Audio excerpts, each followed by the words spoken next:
That's why political channels can fake videos about me. It's more interesting than politics. I'm not interested in drama, fame, money. I'm interested in worldly affairs. This is why I used to travel around. But it seems like most people either won't stand up or are only interested in the drama. Okay, let's dial it down. The cycle never seems to end. It just sucks up a new generation to debate the thing humans forgot they already debated. When will they stop talking about civil rights? When will they just shut the up already? What the hell is wrong with all of you? Why are you always talking? Why do you always have to rub it in our faces? We get it. Slavery was bad. Genocide of indigenous people was bad. Why do we have to keep bringing that up? What's wrong with all of you?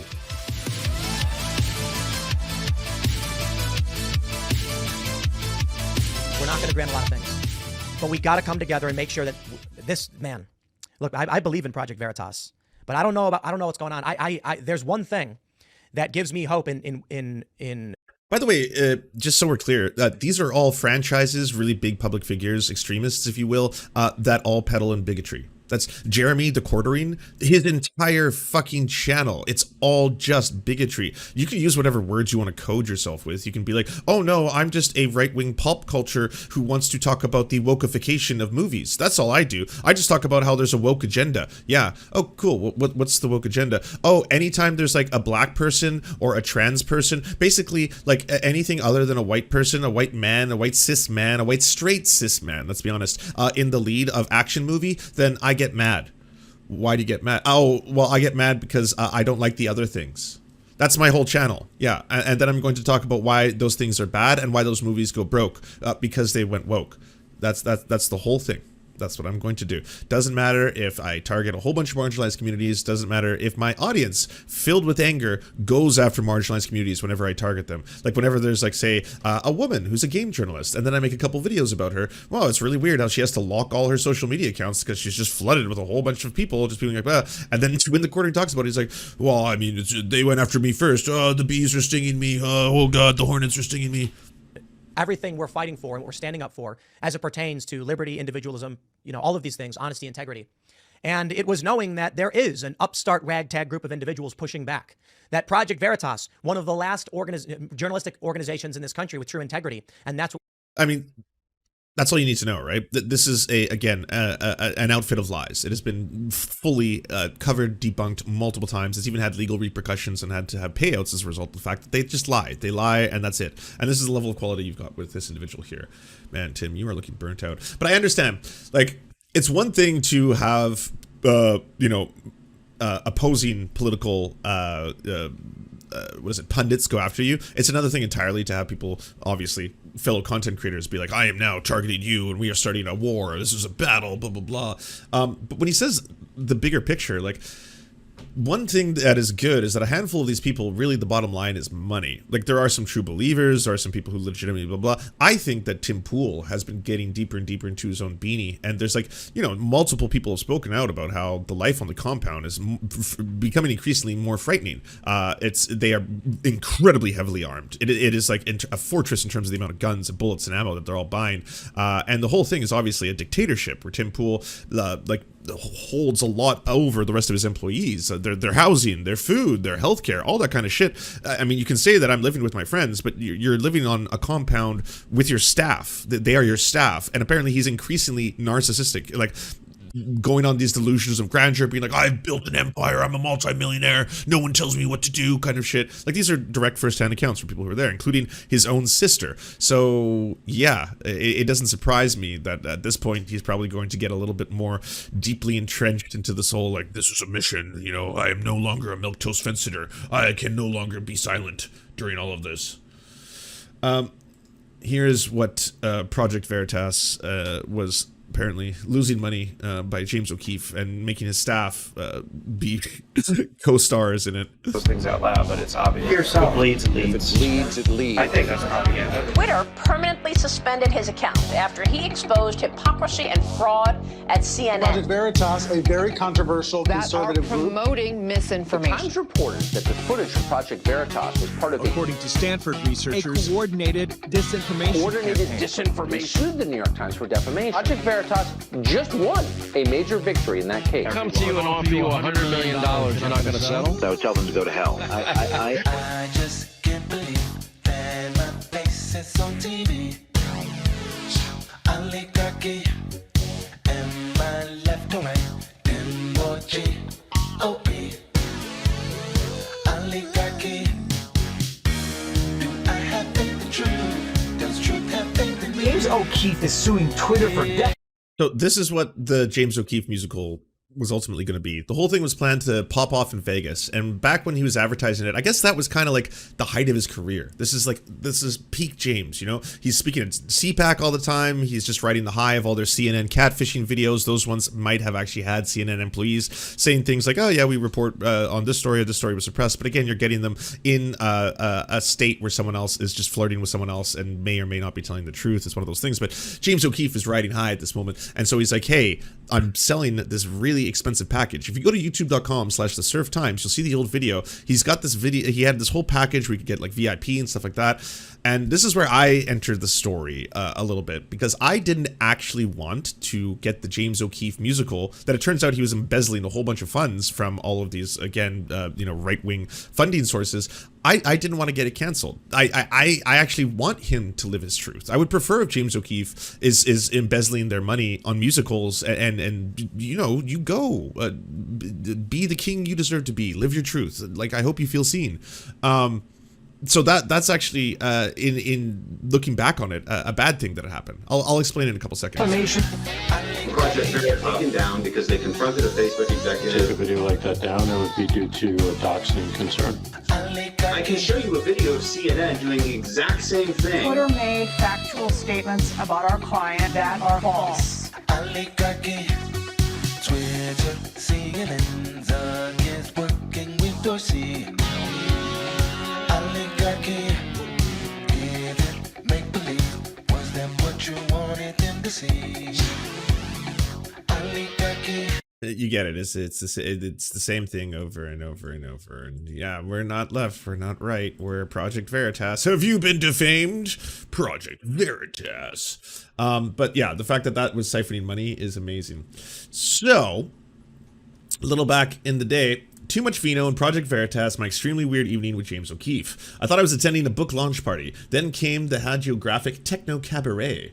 The strobes are pulsing, the fog machines are pumping, 3 professional dancers wearing haute couture costumes appear to be made of newsprint contort themselves on stage to an all-encompassing roar of Lady Gaga's Bad Romance. Their dance partners, dressed in blue, windbreakers, and FBI caps, run their hands lasciviously up these mainstream media sirens. Behind them on an enormous screen, graphics emerge through war-zone CGI smoke, the New York Times logo followed by a verses, followed by Veritas, be brave, do something. For once, no one can dispute the truth of a Project Veritas claim. This is, as promised, an unforgettable performance. I'm standing in the back of the Glimmer Ballroom at La Fontainebleau Hotel in Miami. Oh, so that's where they ended up moving. So this was originally supposed to take place in Vegas. I'm glad it ended up taking place. Okay, we didn't fully stop the whole thing from taking place. That's good. Do I still have a link to that? Yeah, so this was the original one. This is Project Veritas, the Las Vegas experience. And I called into the nightclub, and I called the nightclub not to get it canceled, just to ask some questions. I just wanted to be like, how much is your VIP package? What does it come with? Will I be able to like have a conversation with James? Can I meet him? Is it gonna like it was kind of just I wanted to know some details. It wasn't to like prank them. It wasn't to prank the woman who's working on the other end, who was obviously like one of the staff. But she was like, I don't really know who these people are. I'll have to get back to you.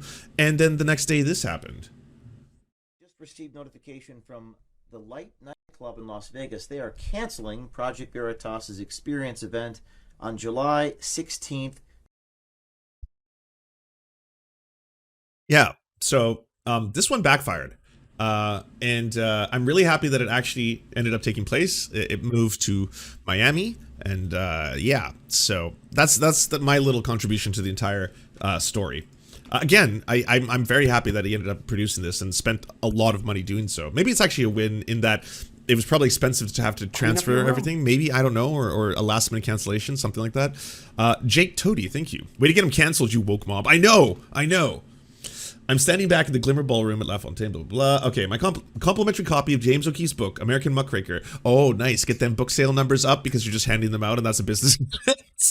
sits next to me on a cocktail table alongside several empty glasses. The gentleman responsible for half of them, who does not wish to go on record, is enthusiastically telling me that I should consider becoming an undercover agent. I tell him I'll think about it. I'm probably not going to enlist in the Project Veritas army. Personal convictions aside, I suspect I'm already blacklisted. When the woman at the registration table asked me to stand aside and wait, I began to worry. When two enormous men in suits walked purposefully towards me 10 minutes later, I wondered if I could at least get my money back. Instead, they were informing me they knew who I was and that I would be allowed in anyway. We welcome all stripes here, one of them said. He handed me his card and told me to reach out if I wanted a quote. I assured him I would. After he left, I inspected the card to discover that this was not a PR representative, but a chief legal counsel, an oblique warning from a notorious litigious group I've chosen to completely ignore.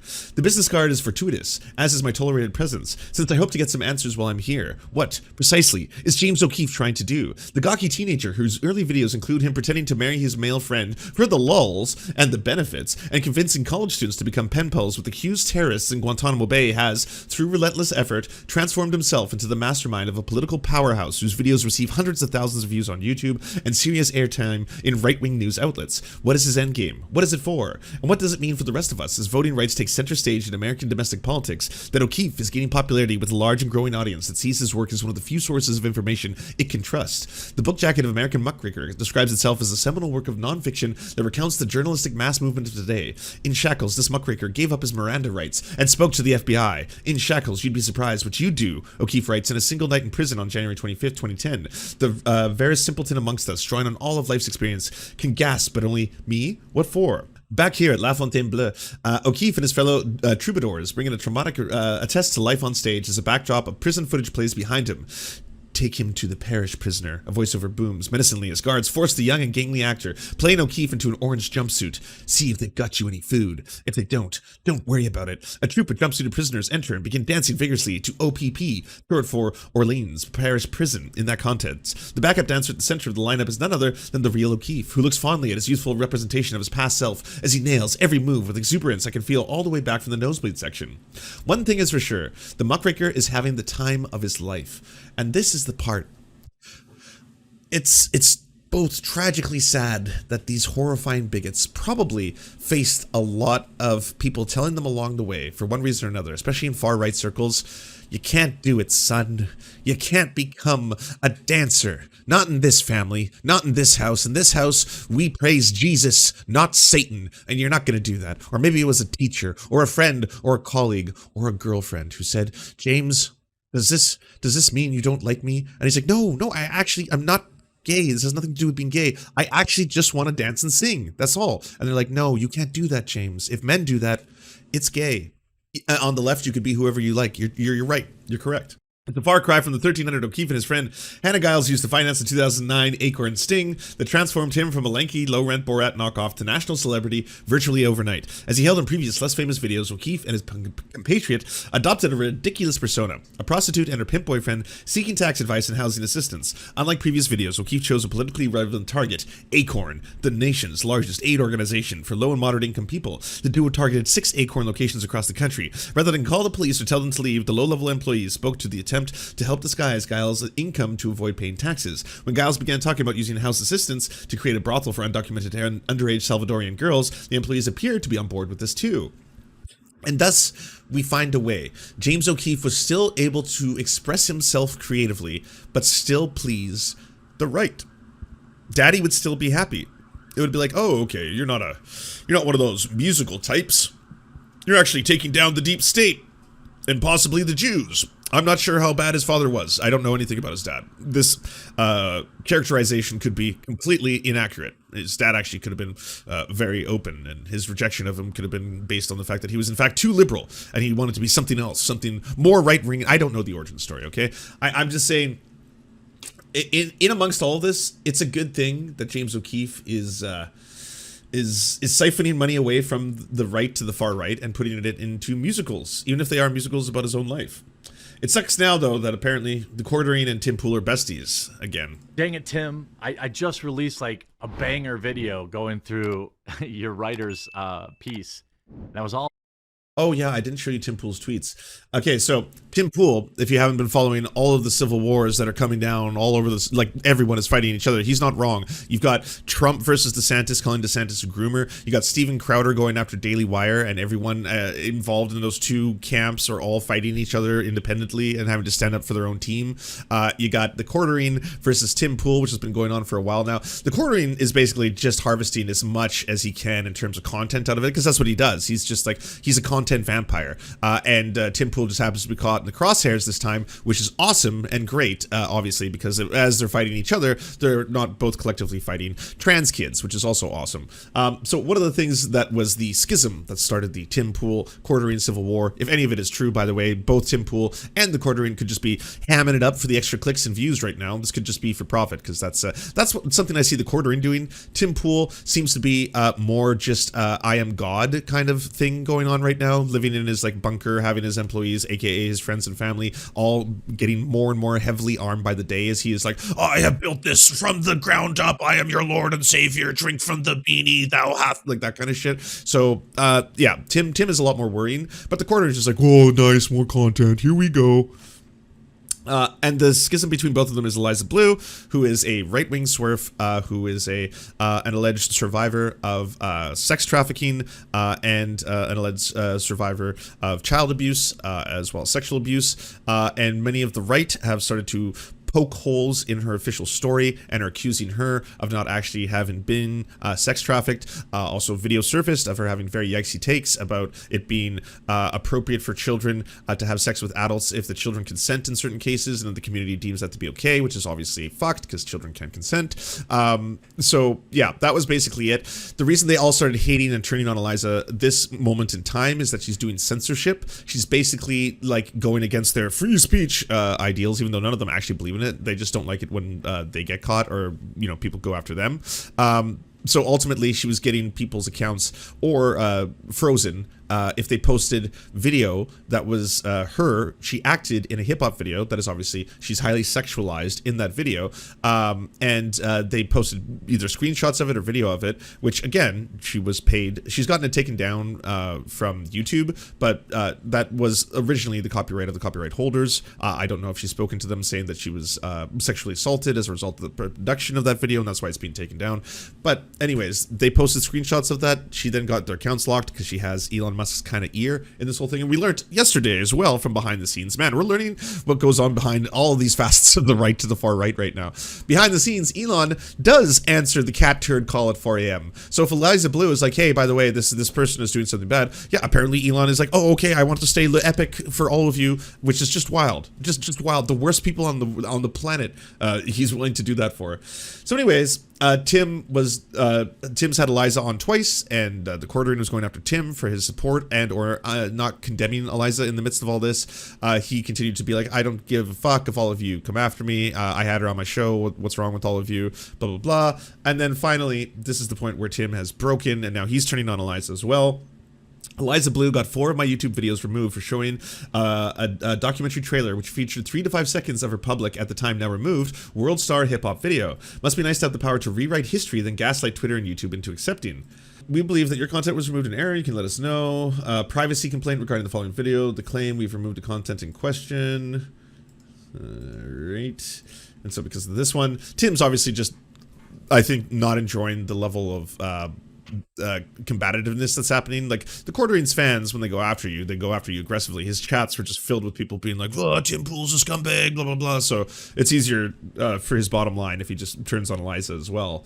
But then he did this poll, which you can still participate. There's 6 hours left. Should I shut down the Timcast and retire? Yes. Again, doesn't mean nothing. This is not legally binding. And like Elon proved, when someone does one of these polls, Vox Day, he can just stop writing polls after he doesn't get one that he likes the outcome of. I like that. That was a neat trick, eh? Yes, I will abide by the poll. And it's like, oh, okay, stop running Twitter. And he's like, I have to run Twitter until a suitable candidate has been found. No more polls. I did not like the polls. I didn't. Needs more leftists. Hassan needs a boost here. Obviously, this is why the whole thing is a big joke. But he did make a tweet longer in the series of a broken up tweet. I realized last night that there's a radical misalignment between my values and the target of my large and many of the largest culture warriors. The death threats, revenge porn, etc. People are not willing to stand up for their business, schools, to stop kids from being castrated. So he's going full down the anti-trans fash road, by the way. Don't ever be fooled by Tim Pool just because of the silliness of him. This is his cause. He's taking it on full on, marching towards fascism, using all of the power of his empire and his weird ass heavily armed compound to do so. But they will break the law because of a single woman they don't like. We have passive viewers and fighters. The fighters won't fight, mostly. The machine, but they will fight for drama. The passive viewers agree, but then don't fight. Generally, not absolutely. Videos just about get me more interested in war, economics, culture, revolution. That's why political channels can fake videos about me. It's more interesting than politics. I'm not interested in drama, fame, money. I'm interested in worldly affairs. This is why I used to travel around. But it seems like most people either won't stand up or are only interested in the drama. Okay, let's dial it down. I'm not here to make friends. Obviously, some people have started fighting back, running for office, making cultural content and more, but the real energy isn't there. No one to defend us on our principles, just people holding from the fight when the drama psychos come out. This might be something else that's going to happen in the future if there's going to be clashes between, like, you know, God complex Tim over here and people who are grifters, because there are a lot of grifters on the right, a fuck ton of grifters, because there's so much fucking money on the right. That's why you find so many right-wing grifters. And then there's a handful of people, like, you know, say what you will about Nick Fuentes, the guy is fucking, he wants to have a fucking full-blown neo-Nazi fascistic movement rise in the United States in some respects, and in other respects he's also a grifter and a hypocrite, where he's just like, no one can come inside the apartment, I want to check if you come, weirdo, who it turns out, like, he had, I still live in my mother's basement, incel, stolen valor. Turns out he's not actually living in his mother's basement anymore, but he lies about that publicly. So like the other incels are like, wait, no, he's just like us. He's never touched a woman. He's never had sex. Blah blah blah. But really, he lives in an apartment, not in his mom's place, because he fucking has a lot of money. And yeah, he had people living with him for a while, and he was, you know, tracking whether or not they ejaculated to make sure they weren't coming. People can reply in this thread saying I'm wrong or whatever, but that's exactly my point, a misalignment of our values. Beyond, there are no other glaring obvious problems. People want to come on the show for fame and influence. People beg me for money, for retweets, for recognition. That's the power machine. Lots of people watch, so now they want to come on the show. It's reality. It's sad. This has all grown way out of proportion to what I ever wanted to do, and I am no leader, no general. I just want to read the news and learn about how the world works. Talking about it, it was a byproduct of wanting to experience it, and it just keeps growing. The expansion seems infinite, and it seems like a mistake. I've talked about this repeatedly for the past year, especially with the death threats, swatting, burglaries, and stalkers.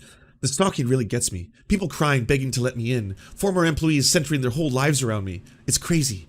For what reason? The level of obsession some people have with me terrifies me, not because I fear for my safety, but because I worry about human priorities. Like, my dude, your friends and family in life are your employees. You make your brother and sister your employees. You don't want them talking about the things that go on at the compound. All of these people who you call your friends, they're all your employees. You are running a company. Like, yes, it's a fun-ass compound that's got chickens and a fucking skateboard rink and all that kind of shit, but this is still a production house. It's where you have a studio. It's where you film. It's not like you're podcasting and then that's independent of your lifestyle and your life, and it's just like, well, no, this is just us having fun. It's just weird how sometimes money just falls into bank account, but it's just us vibing. Like, you know, I don't even know why we hit like record and stream sometimes, because honestly, these are just the kind of conversations we're always having. We're just living. These people built for this type of life, but it ain't me. Obviously, I consistently break all the rules of PR. People simultaneously demand that I don't bow to the mob, but also, I'm arrogant for not doing what the mob says. In the last year, we've been swatted 15 times. We think it's related to stalkers of mine and former employees. We have a few burglaries that, if I choose to prosecute, would result in collateral damage to my business and properties because of how the law works. You don't get it. One person tried using burglarizing my studio to get James O'Keefe and Andy No's home addresses. Long story, but yup, either we pay legal fees to block it or we drop the charges. It was a trick. The amount of back-end shit goes on to make this. By the way, one great thing about all of these bigots and fascists, they fucking just cannibalize each other at one point or another. Just for the bottom line. If you have a whole bunch of like capitalists who are not about, hey, we really need to destroy these structures. We need to actually uphold these structures. This is what we're fighting for. We're fighting for maintaining white supremacy. We're fighting for maintaining patriarchy. We don't want there to be equity, equality. We want just a handful of white dudes, maybe 6 or 7 of them, to control everything. Control all the assets, and we want to distract you in anyone trying to like dismantle that, you know, and just distract you with culture war bullshit all the time. Hey, it's really important that you're distracted. It's really important that you think about the M&Ms, Dr. Seuss. Hey, what are they doing to kids now? Ooh, did you see what Disney Plus is teaching? They're teaching anti-white racism. Yes, that's a big problem we need to worry about. Get distracted by anti-white racism, all you white people. Get really angry about that all the time. This is happening. The amount of back-end shit it takes to make this machine work is a bit crazy, and it seems a bit too much for me. To what end, I ask? What is the end goal? What is the fight for? More rage bait? More fake news? More lying celebrities? More personalities saying what they think the mob wants to hear? More politicians proposing nothing? Trading stocks? Lying on the news? Like AOC talking about the Boston Children's Hospital. Humans. Am I right? How many years will Democrats propose reparations? How many years will the debate term limits? The cycle never seems to end. It just sucks up a new generation to debate the same shit that humans forgot they already debated. When will they stop talking about civil rights? When? When will they just shut the fuck up already? What the hell is wrong with all of you? Why are you always talking? Why do you always have to rub it in our faces? We get it. Slavery was bad. Genocide of indigenous people was bad. Why do we have to keep bringing that up? What's wrong with all of you? At a certain point, I just stop and say, I've talked about this 73 times already. What the fuck? I look forward to being some old man. The kids are like, Old Man Poole once brought a billboard in Times Square. And then I yell, get off my property, you damn kids. You're just gonna hate. Ian, the age of consent should be lowered. Miles Chong appears. Who unblocked me, by the way? You unblocked me, Ian Miles Chong. That's too bad. I'm gonna see if I can get that block back. I just gotta find his tweets that he doesn't like people being reminded exist. Here they are. We got them. If you haven't seen these before, by the way, here's some of his classics that he's since deleted, of course. Hashtag, I need masculism because Redditors should be allowed to perv on 12-year-old girls in r/jailbait without being called out by Anderson Cooper. At another account, well, why not? A good number of people on the sex register are only there because of the draconian age of consent laws. These were jokes, everyone, come on. Too high. The age of consent is 16 in most European countries. It's 18 in the US for some reason. This one doesn't feel like a joke. I don't get the setup, the punchline. It kind of just seems like you're asking for the age of consent to be lowered. You know? Well, I hope this is not the end of this saga. Because it's been a thrilling ride. I've enjoyed it thoroughly, and I really don't want to see it go away. And you know,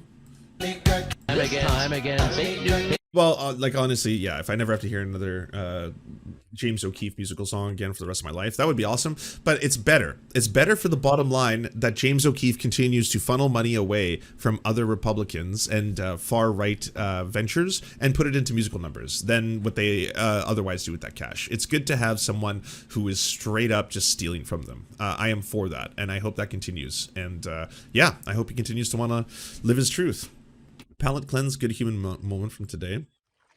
A rescue in icy waters caught on video after Zach Stubbington received a phone call indicating 2 deer had fallen through the ice and had already been in the water for more than half an hour. The deer were in a very demanding situation where they could stand up but couldn't break the ice anymore due to the exhaustion caused by the ice-cold water. So the 27-year-old warden of Rondo Provincial Park did something he had never done before, jumping into that ice-cold water. Whoa! Hero! Along with another staff member breaking a channel in the ice, giving the deer a clear path to shore. We left them to see if they would figure it out. And they did start back towards the path we created, but unfortunately a dog on shore scared them back in the opposite direction again. Dog! I love dogs. What are you doing though? They completely stopped moving. And we're starting to freeze into the ice. I'm just gonna try to break ice next to her. He says by then both deer had been in the water for about 3 hours. Canadian. So the rescuers tried just gonna break ice next to her. The deer on opposite so she can get out of there, eh? Them Poor thing, must be so cold. Look, oh no. To your left. Go to your left. There you go. There you go. Nice. Look at that. Success. After I removed some bigger chunks for the dough, she also made the path and got safely to shore after about 4 hours. I'm glad you went with that cut. I know you record. Like I used to do video production, so I know at the CTV News desk they went with a handful of recordings. You know, he's like success, success, success, and then finally it's like success, and they're like, oh, let's use that one, the one with kind of a leer to it. Was able to pull off this rescue thanks to the training he's received and videos he has seen online of similar efforts. But for anyone else who encounters animals in similar distress, okay, I'm gonna be real with you. Yeah, would not have been my first course of action. Where I thought this video was going, when they were like, he did something he's never done before. I thought it was going to be like, so I took like, well, sorry. So what I did there is I took a giant chain and then I wrapped the chain around the antlers, and then I got in my my 4x4 over there, buddy. You know, move some of those cans of Canadian and Coke out of the way, and then I put it into high gear and then just started driving. I fucking gave her, I had to give her, buddy. You really had to give her. I gave her and I gave her, and then fucking, the tug happened, the release, and then boom, there they were. Fucking great, buddy. Good job. Good job. You're a hero. Instead, you fucking straight up dived into the cold water. See, that wouldn't have been I wouldn't have been like, ah, I'm a hero. I would be like, well, I guess I need a rope. I'll need a rope and I'll need to attach it to them. That's probably going to be tough, but we got to do something. So probably gotta get a rope or a harness or something like that. Wouldn't be like, now to charge into the water. Do you enjoy the Serfs but prefer not to have to use your eyeballs? Many are saying this. Well, we've got the solution for you. It's the Serf Times in podcast form. Available on most major podcasting networks now. If you enjoy it, please consider leaving a good review and feedback because it really helps the show out, apparently, and it's free, just like the podcast. To our gods, Xander Corvus and Peyton L. Juste, we shall spend many a generations building mighty cathedrals in your honor. To our monarch, Tom Spiker, we are but your oafish jesters, here to offer you a laugh at any opportunity.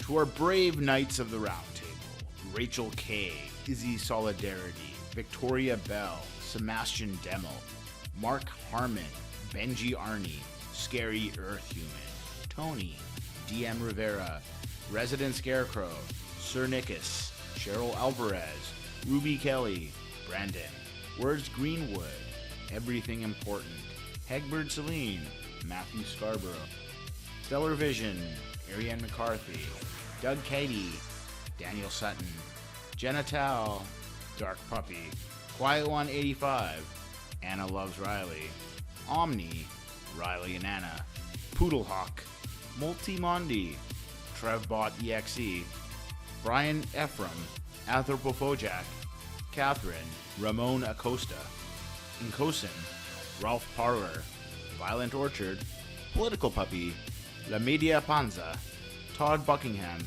and Todd La Jeunesse. We salute our valiant heroes off to fight injustice everywhere.